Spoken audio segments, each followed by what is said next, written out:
Okay, I'm about to go into UPS now, put my fish mask on, and go pick up this package of coral. Tidal Gardens shipped it yesterday, Thursday at 7 p.m. It left Ohio. It got to Jacksonville early this morning. Jacksonville drove it to Gainesville, and now I get to pick it up. Here we go.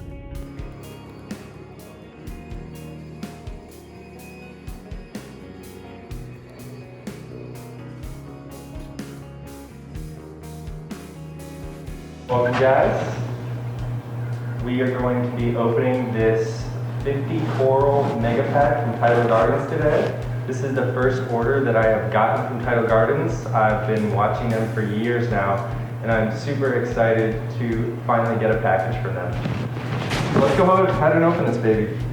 So even though I recorded this video with two different microphones, one on the camera and the lapel mic on my shirt, the sound really did not come out right. So I am recording the sound for a third time now.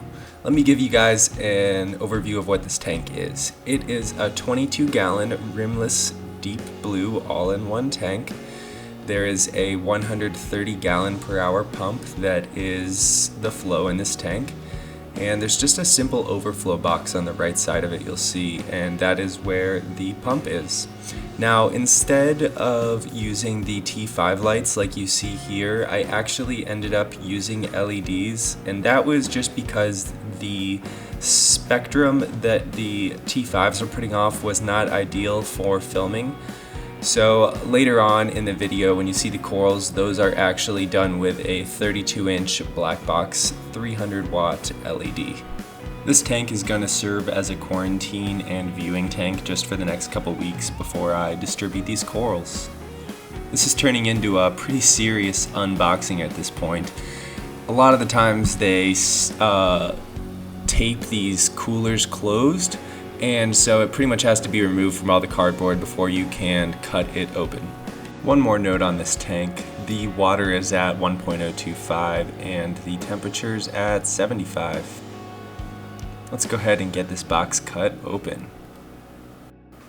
The overall packaging of this box was outstanding.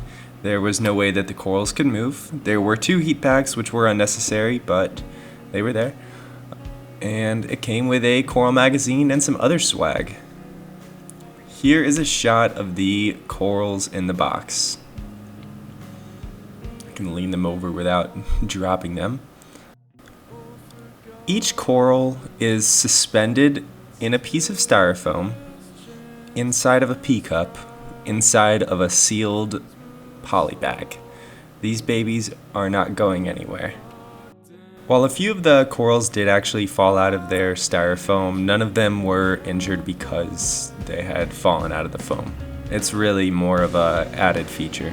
It keeps the corals from bouncing around and getting their flesh hurt on the side of the pea cup. Let's start putting these corals into the tank.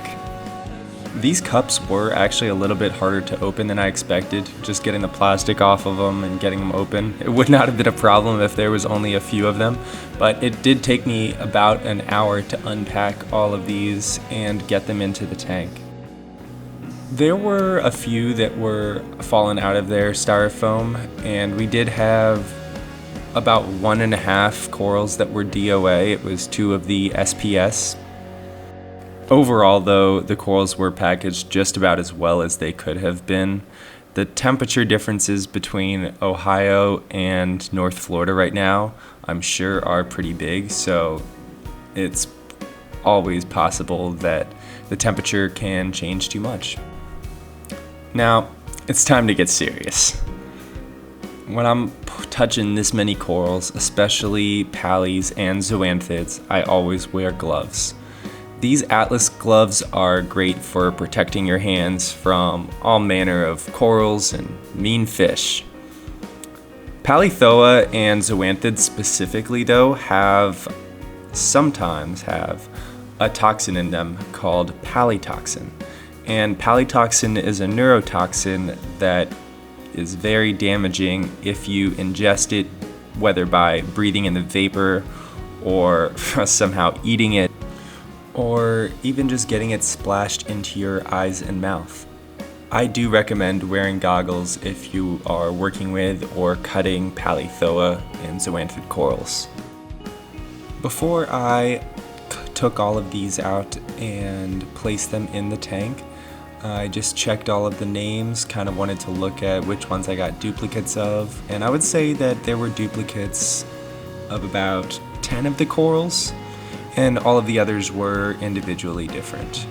The two types of corals that I got the most of were Leptoseris and Anacropora. And the ones that I am most excited for, though, are the baby's breath Favia and all of the Ricordeas. I've wanted some Ricordeas for a while. I have wanted some Anacropora for a while to set up a whole Anacropora garden. I have some plans for a Ricordea and rock flower anemone garden and a zoanthid garden in the mangrove tank. Now, as far as the selection of these corals go, I would rate it as a B+. It seems like they shipped the corals to me that are the easiest corals to ship, and that is that they're all simple frags and that they're pretty much guaranteed to ship well. They didn't send me any acans or fleshy corals like frog spawns or other euphilia. And you know what? That's okay. I knew going into this that this was going to be a total random pick of corals. That is what you buy into when you get a mega pack like this.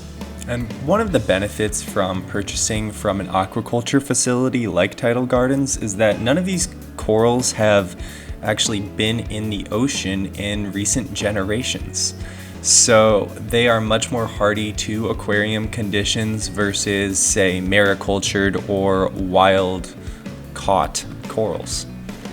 You'll see I didn't do anything too generous with the lighting here. I just wanted to get the most plain and realistic shots of how these corals look. You'll notice a couple of the DOAs here, and most of them came out really good. They do pop a lot more in the blues, obviously, but I wanted to show you them how they truly look to my eyes.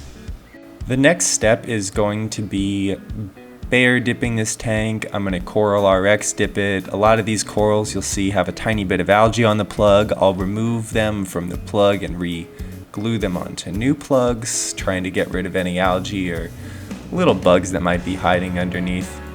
This will be approximately a 2 to 3 week monitoring and viewing process. It really does help to just sit and look at the corals. You'll see things that you didn't see when you first started looking at them. And it's really important to make sure you find pests early in tanks that don't have fish or other great filtration methods to reduce algae. You want to catch things like flatworms, Anacropora eating nudibranchs, zoanthid eating nudibranchs. Really anything can come in on coral. Besides a slight amount of hair algae, which I can't quite identify yet because it's so small, these corals look super clean. The frag plugs look at just the right age for what I would want them to be. The corals have had time to heal on their new frag plug, but it's not covered in algae and been growing like that for 2 years, you know.